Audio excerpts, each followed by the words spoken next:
Hello student का स्वागत है CSL स्टडी में। और आप लोग जैसा कि जान रहे हैं कि क्लास 8 के अभी तक मॉडल पेपर प्रश्न नहीं निकला है। तो क्लास 9 और 11 के बेसिस पर हम लोग आपके लिए क्लास 8 के लिए साइंस के मॉडल पर प्रश्न पत्र जो अति लघु प्रश्न उत्तर और लघु उत्तरीय प्रश्न उत्तर और दीर्घ उत्तरीय प्रश्न उत्तर को बनाए हैं। तो सबसे पहले हमारे चैनल में नए हैं तो सब्सक्राइब कीजिए, लाइक कीजिए और शेयर कीजिए। यह है हमारा जल, वायु एवं जल प्रदूषण वाला, ठीक है। वायु एवं जल प्रदूषण जो चैप्टर है उससे संबंधित लघु प्रश्न उत्तर आपके जो एग्जाम में आएंगे और जो आप आसानी से हल कर पाएंगे, आसान भाषा में आप लोगों को समझाएंगे और आप लोग याद कर लेंगे और अपनी कॉपी में लिख लेंगे। आपका कर्तव्य है कॉपी में लिखना। स्क्रीनशॉट ले सकते हैं आप, स्क्रीनशॉट लेने के बाद कॉपी में लिख सकते हैं। यदि नहीं लिखेंगे तो आप बहुत पछताएंगे, क्योंकि हमारे चैनल से जो टर्म वन का एग्ज़ाम हुआ था 90 से 95% हमारे चैनल के जो क्वेश्चन बताए थे, इंपॉर्टेंट क्वेश्चन, उसी से आए थे। तो चलिए चलते हैं हमारे जो आज का टर्म 2 के लिए आप लोग के लिए है। पहला हम क्वेश्चन पढ़ते हैं कि आपकी इंपॉर्टेंट क्वेश्चन कि प्रदूषण किसे कहते हैं, ठीक है। पहला क्वेश्चन क्या है कि प्रदूषण किसे कहते हैं। नंबर 1 क्या है, प्रदूषण किसे कहते हैं? प्राकृतिक वातावरण में होने वाले अवांछित एवं हानिकारक परिवर्तनों को प्रदूषण कहते हैं। यानी कि प्राकृतिक वातावरण होने वाले जो अवांछित और हानिकारक जो परिवर्तन को क्या कहते हैं? प्रदूषण कहते हैं। अवांछित बहुत सारी चीज़ें जो नहीं होना चाहिए, जैसे कार्बन डाइऑक्साइड वायु में मिल रहा है, वो क्या है? अवांछित है ना। इसको क्या, वायु को प्रदूषण कर रहा है। तो अब देखते हैं प्रदूषण कितने प्रकार होते हैं। सबसे पहले तो देखिए, वायु प्रदूषण, जल प्रदूषण, मृदा प्रदूषण, क्या है, सब प्रदूषण है। तो सबसे पहले हम लोग वायु प्रदूषण को पढ़ते हैं। तो वायु प्रदूषण क्या है? नंबर 1 क्या है, वायुमंडल में बाहर से अवांछित पदार्थों के आने या पहले से उपस्थित अवयवों की मात्रा बढ़ने से जब हानिकारक प्रभाव पड़ने लगता है तब कहा जाता है कि वायु प्रदूषित हो गया है वो। क्या कह रहे हैं कि वायुमंडल में बहुत सारे क्या है, जो अवांछित पदार्थ जो वायु में नहीं मिलना चाहिए, तो जो पहले से है लेकिन वो मात्रा में है, और जो बाद में आकर उसकी मात्रा को बढ़ा दिया, इससे क्या, जिसके कारण से वायु में ज़्यादा हानिकारक गैसें जैसे मिलना, बहुत सारे जो काल कारखानों से, उद्योगों से निकलने वाले धुएं से कारण जो वायु प्रदूषण होता है, ये सब क्या है, वायु प्रदूषण के कारण है ना। तो वायु प्रदूषण कैसे में हो रहा है? अत्यधिक गैस के बढ़ने से और अवयवों की मात्रा बढ़ने से और हानिकारक गैस मिलने से क्या हो रहा है? वायु प्रदूषण हो रहा है। अब ये भी बोल सकते हैं वायुमंडल में अवांछित पदार्थों को मिलने से कौन सा प्रदूषण होता है? वायु प्रदूषण होता है, ठीक है। नेक्स्ट है, वायु प्रदूषण के कारणों को किन किन भागों में बांटा गया है। तो वायु प्रदूषण के कारणों को मुख्यतः 3 भागों में बांटा जा सकता है। नंबर 1 है उत्पत्ति के आधार पर, जहाँ से उत्पत्ति हुआ है। नंबर 2 पदार्थ की अवस्था के आधार पर। नंबर 3 स्रोतों के आधार पर। 3 प्रकार के मतलब वायु प्रदूषण कारणों को बांटा गया है। देखिए, एक तो उत्पत्ति, कहाँ से उत्पन्न हो रहा है। पदार्थ की अवस्था, मतलब उसका अवस्था किस हिसाब से, पदार्थ की अवस्था के आधार पर और स्रोतों के आधार पर। पहले हम लोग थोड़ा सा एरोसोल को पढ़ते हैं। तो क्लास 8 के एरोसोल को पढ़ते हैं, उसके बाद हम लोग 1 नंबर से जानेंगे। तो एरोसोल क्या है? वायुमंडल में निलंबित सूक्ष्म ठोस या तरल कण के बादलों को एरोसोल कहा जाता है। मतलब निलंबित मतलब क्या हो गया, जो पूर्ण रूप से घुलते नहीं है किसी चीज़ में, उसे क्या कहते हैं? कोई भी पदार्थ होता है जिसमें ठोस या तरल कण हो सकते हैं जिसे पूर्ण रूप से घुले नहीं, ठीक है, उसे कहेंगे हम लोग निलंबित। तो यह वायुमंडल में निलंबित सूक्ष्म जो ठोस होते हैं और तरल कण होते हैं, यह बादलों को, जो निलंबित मतलब बादलों में निलंबित को ही क्या कहा जाता है? एरोसोल कहा जाता है, ठीक है। नेक्स्ट क्या है, वायु के मुख्य संगठन क्या है? देखिए, ये सब क्या है आपके लिए बहुत ही महत्वपूर्ण क्वेश्चन है। वायु के मुख्य संगठक है oxygen, carbon dioxide, nitrogen, argon, ठीक है। नेक्स्ट हम लोग ऊपर से चलिए देखते हैं 9 तक। देखिए इधर नंबर 1 क्या है हमारा,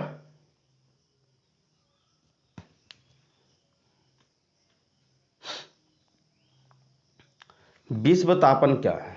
विश्व तापन किसे कहते हैं? तो विश्व तापन बढ़ते हुए पौधागार प्रभाव के कारण पृथ्वी के ताप का बढ़ना विश्व तापन कहलाता है, ठीक है। विश्व तापन किसे कहेंगे? जो बढ़ते हुए पौधागार प्रभाव के कारण पृथ्वी के ताप का बढ़ना विश्व तापन कहता है। मतलब जैसे ग्रीन हाउस गैस पौधा, अगर ग्रीन हाउस गैस के बढ़ने के कारण जो क्या हो रहा है, विश्व तापन, मतलब जो विश्व है मतलब बहुत ज़्यादा गर्म हो रहा है, इसी को कहते हैं विश्व तापन कहलाता है। ठीक है, नेक्स्ट क्या है, देखिए सीएनजी। सीएनजी और एलपीजी का फुल फॉर्म क्या है। नेक्स्ट हमारा सीएनजी का फुल फॉर्म क्या है आप लोग बताइए। और एलपीजी घर में यूज करते हैं सबको ही ना, मोदी जी ने सबको तो दे दिया एलपीजी गैस। सीएनजी और एलपीजी का विस्तृत रूप लिखिए। सीएनजी यानी कंप्रेस्ड नेचुरल गैस, ठीक है। Liquid LPG liquid petroleum gas, ठीक है। तो कंप्रेस्ड नेचुरल गैस संपीड़ित प्राकृतिक गैस होता है, और लिक्विड हो गया द्रवित पेट्रोलियम गैस होता है, ठीक है। नंबर 1 सीएनजी का फुल फॉर्म क्या है, कंप्रेस्ड नेचुरल गैस। एलपीजी का फुल फॉर्म क्या है, लिक्विड पेट्रोलियम गैस, ठीक है, इसको याद रखिएगा। अब हम लोग पढ़ते हैं थोड़ा 3 नंबर कि पेयजल का अशुद्ध होने से क्या क्या परेशानियां हो सकती है। देखिए जल प्रदूषण, जो जल में अवांछित चीजें मिल जाना ही क्या कहलाते हैं, जल प्रदूषण हो जाएगा ना। पेयजल के अशुद्ध होने से क्या क्या परेशानी हो सकती है। पेयजल का अशुद्ध होने से प्राणियों के लिए तरह तरह की परेशानियां उत्पन्न हो सकती है। देखिए जो पीने योग्य जो जल होते हैं यदि उसमें कुछ अशुद्ध हो जाएंगे तो क्या क्या होंगे। तो हिपेटाइटिस, गले की बीमारियां, पाचन तंत्र की बीमारियां, त्वचा तथा नेत्र के रोग इत्यादि। मतलब इस हिपेटाइटिस हो जाएगा, गले की बीमारियां हो जाएगा, पाचन तंत्र की बीमारियां हो जाएगी, त्वचा में तथा नेत्र के रोग इत्यादि। इसमें पेयजल, मतलब यदि आप शुद्ध पेयजल में आपके अशुद्धियां मिल जाती है तो इसमें परेशानी हो सकती है। नेक्स्ट क्या है, चंद्रमा पर जीवन क्यों नहीं है। बोल रहे कि चंद्रमा पर जीवन क्यों नहीं है। तो चंद्रमा पर जीवन नहीं होने के अनेक कारणों में से एक प्रमुख कारण वायु तथा जल का अनुपस्थिति होती है। देखिए जो चंद्रमा पर जीवन क्यों नहीं है, क्योंकि चंद्रमा पर जीवन नहीं होने के अनेक कारणों में से एक है, ठीक है। एक तो वायु नहीं है वहाँ पर, दूसरा क्या है, जल नहीं है, ठीक है। नेक्स्ट हम लोग पढ़ते हैं, इसलिए चंद्रमा पर रहना इतना आसान नहीं है, वहाँ पर अनुपस्थित है, इसीलिए हम लोग चंद्रमा पर जीवन संभव नहीं है। नेक्स्ट क्या, तो 5 नंबर पढ़ लिए, 6 नंबर भी पढ़ लिए, 7 नंबर पढ़ लिए, 8 नंबर पढ़ लिए, 9 नंबर भी पढ़ लिए, ठीक है। हम लोग 10 नंबर स्टार्ट करते हैं। प्राथमिक प्रदूषण के 2 अध्ययन देखिए। तो प्राथमिक प्रदूषण किसे कहते हैं, द्वितीयक प्रदूषण किसे कहते हैं, चलिए पहले समझ लेते हैं। आगे हम लोग देखिए प्राथमिक प्रदूषण किसे कहते हैं। वे पदार्थ जो सीधे स्रोत से उत्सर्जित होते हैं और अपने वास्तविक रूप में रहते हैं, उससे प्राथमिक प्रदूषण कहते हैं। जो सिर्फ स्रोता, मतलब जहाँ से उत्पन्न हो रहा है, स्रोत मतलब क्या, स्रोता किसे कहें, जहाँ से उत्सर्जित होता है। मतलब पहली बार जैसे धूम्रपान, धुआं, राख, धूल, नाइट्रिक ऑक्साइड, सल्फर डाइऑक्साइड, ये सब क्या है, प्राथमिक प्रदूषण है। नेक्स्ट क्या है, माध्यमिक प्रदूषण, जो इससे मिलकर बना है, ठीक है। ये धूम्रपान, धुआं, राख, धूल, नाइट्रिक ऑक्साइड, सल्फर डाइऑक्साइड से मिलने के बाद ये सब बना है। जैसे माध्यमिक प्रदूषण वही पदार्थ जो प्राथमिक प्रदूषण और घटक पर्यावरण पहले से ही वातावरण में मौजूद है। मतलब घटक पर्यावरण मतलब क्या, पहले से ही जो वातावरण में मौजूद है, जो यानी के बीच रासायनिक उनके बीच जो प्राथमिक प्रदूषण जो है, जैसे धुआं, धूल, नाइट्रिक ऑक्साइड, सल्फर डाइऑक्साइड, जो पहले से है, उसके साथ जो अभिक्रिया करके, रासायनिक अभिक्रिया करके नया चीज बनाएगा, मतलब धुंध, ozone, sulphur trioxide, nitrogen oxide, ये सब बना देगा। इसी को कहते हैं, मतलब ये जो प्राथमिक प्रदूषण से ही अभिक्रिया कर द्वितीयक प्रदूषण बनाता है, या माध्यमिक प्रदूषण भी कह सकते हैं, या द्वितीयक प्रदूषण भी, ठीक है। चलिए हम लोग पहले पढ़ते हैं, जहाँ थे हम लोग, प्राथमिक प्रदूषण तो समझ में आ गया। जैसे प्राथमिक प्रदूषण के उदाहरण थे, तो अभी आप लोग को समझा दिए कि प्राथमिक प्रदूषण को इस तरह के दे सकते हैं। तो उदाहरण धुआं, धूल दे सकते हैं आप लोग। तो इसमें है क्या, प्राथमिक ज्वालामुखी के विस्फोट से निकलने वाली राख एवं धुआं, ये क्या है, प्राथमिक प्रदूषण है। कोयले और तेल के जलने से उत्पन्न कार्बन डाइऑक्साइड, ये क्या है, कार्बन डाइऑक्साइड हो गया, प्राथमिक प्रदूषण है ना। नेक्स्ट क्या है हम लोग का, कि मानव जनित प्रदूषक क्या है। इनके 2 उदाहरण दें कि वाहनों, कल कारखानों से निकलने वाले धुएं, जीवाश्म ईंधनों, कोयला, तेल, गैस के पूर्ण और अपूर्ण दहन, ताप विद्युत संयंत्र आदि के कारण वायुमंडल में विषाक्त गैसें मिल जाती है।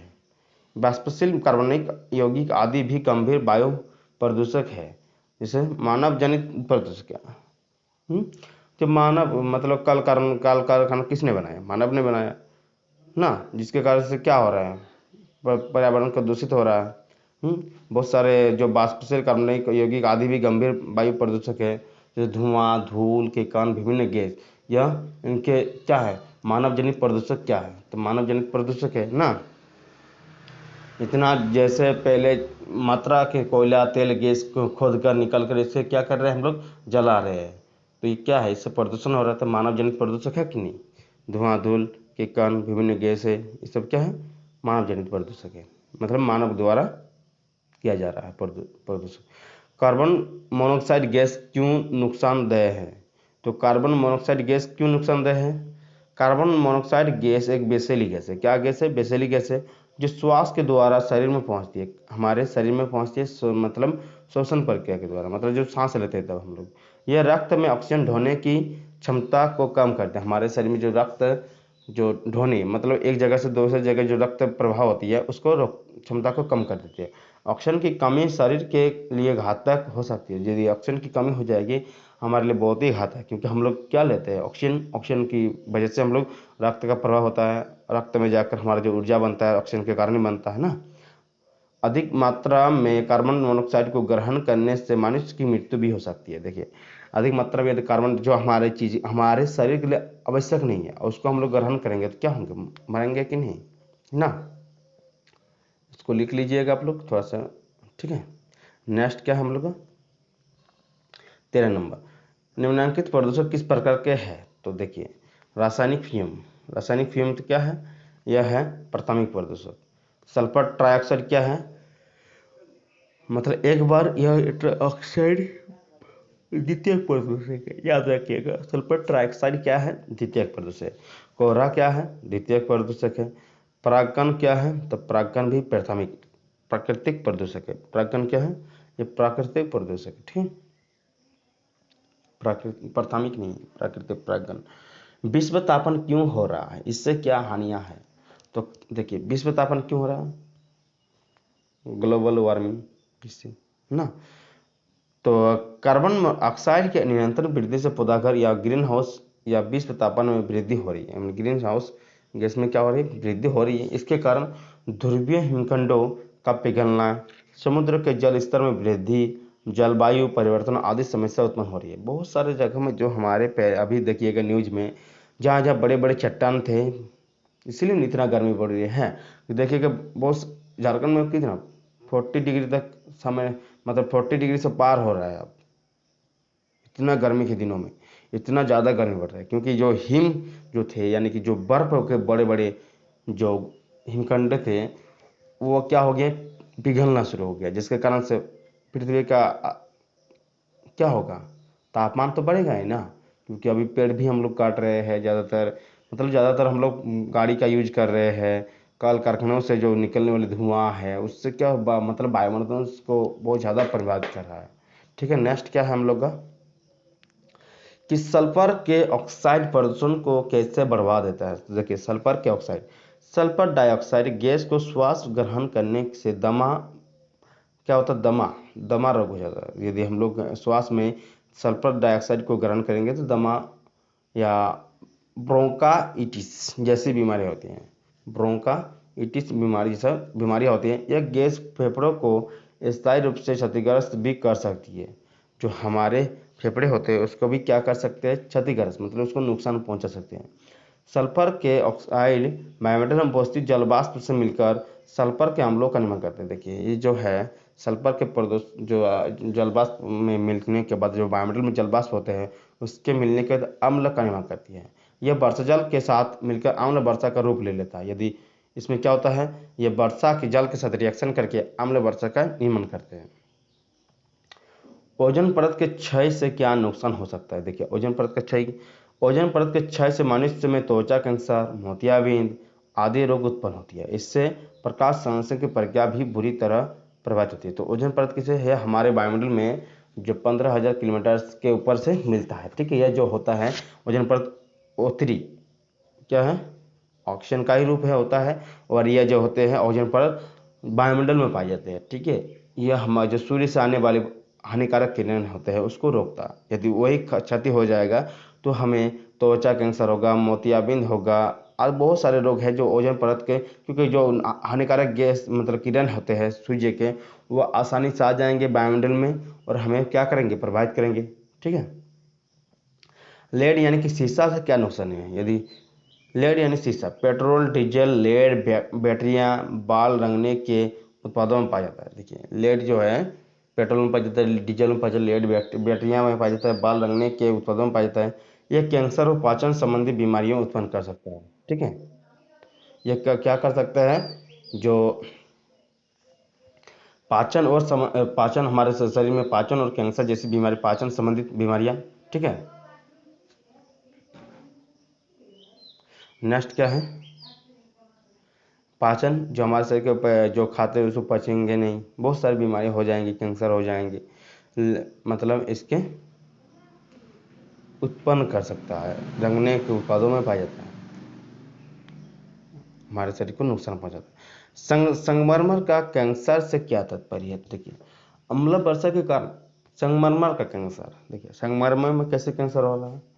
संगमरमर का कैंसर, ये समझ में, संगमरमर जो पाथर होते हैं उस पर कैंसर मतलब उसका क्षति हो रहा है, यानी कि संचारण, वो उसको संचारण मतलब क्या? जैसे लोहे में जंग लगता है उसको क्या करें, संचारण कहते हैं। मतलब संगमरमर पत्थर को क्या कर देता है? संचारित, मतलब उसको क्षति पहुंचाता है, यानी कि क्षय हो जाता है। क्षय मतलब उसमें जो, जैसे लोहे में जंग लगता है उसी तरह उसको जंग लगने के बाद फिर से होगा लोहा? नहीं ना, वो जंग लगा हुआ रहेगा। तो उसी तरह संगमरमर पत्थर में मतलब जंग लग जाता है, ये समझिए। अम्ल वर्षा के कारण स्मारक के संगमरमर का संचारण होता है। ठीक है, संचारण होता है। इस प्रक्रिया को संगमरमर कैंसर भी कहते हैं। देखिए संगमरमर में जो पत्थर में अम्ल वर्षा के कारण क्या हो जाता है? संचारण हो जाता है। इस घटना को ही संगमरमर कैंसर कहते हैं।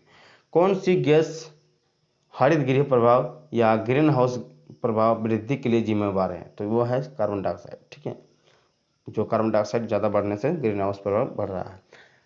जल प्रदूषण क्या है? जल प्रदूषण के घर कौन कौन से शुरू होते हैं?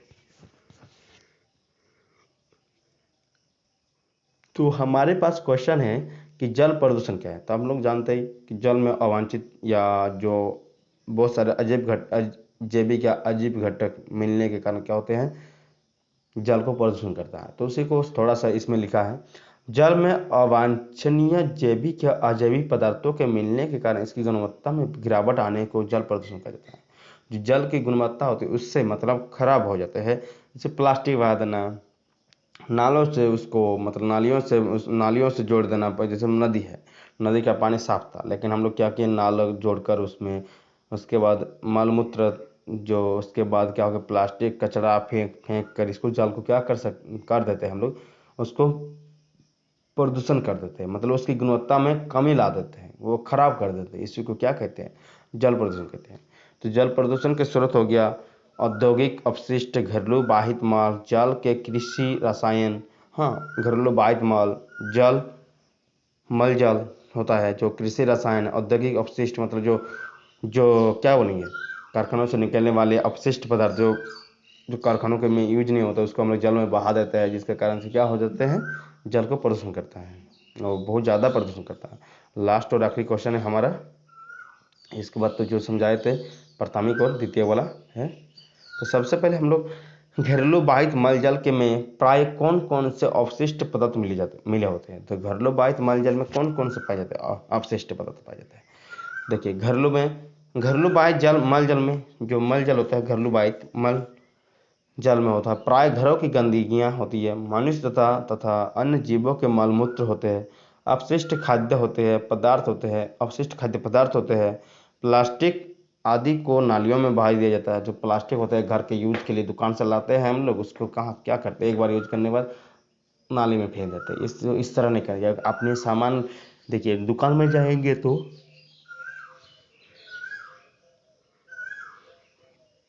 क्या कीजिएगा, आप लोग एक थैला लेकर जाइएगा। ठीक है, दुकान में जाएंगे तो एक थैला लेकर जाइएगा, तो उसमें आसानी होगा, क्योंकि वो प्लास्टिक में लेना, आप जितना प्लास्टिक का यूज कर रहे हो उतना ही आपको नुकसान पहुंचा रही है, अपने आप को भी और पृथ्वी को भी नुकसान पहुंचा रहे हैं। ठीक है। इसमें हम लोग क्या करते हैं, नालियों में बहा देते हैं। इसमें खाद्य पदार्थों के कचरे, साबुन तथा डिटर्जेंट के झाग, जीवाणु, परजीवी जैसे सूक्ष्मजीव होते हैं। ठीक है। इस तरह के चीज़ों का हम लोग क्या करते हैं, घर बाहित मल जल में प्राय कौन कौन से अपशिष्ट पदार्थ मिले होते हैं, इस तरह के मिले होते हैं। आप लोग को समझ में आ गया। तो हम लोग नेक्स्ट, इतना बहुत बड़ा वीडियो बन रहा है इसीलिए हम लोग इसको उतना नहीं बड़ा बना रहे, नेक्स्ट पार्ट हम लोग चढ़ाएंगे। तब तक देखते रहिए CSN स्टडी को। मिलते हैं नेक्स्ट वीडियो के साथ। जय हिंद।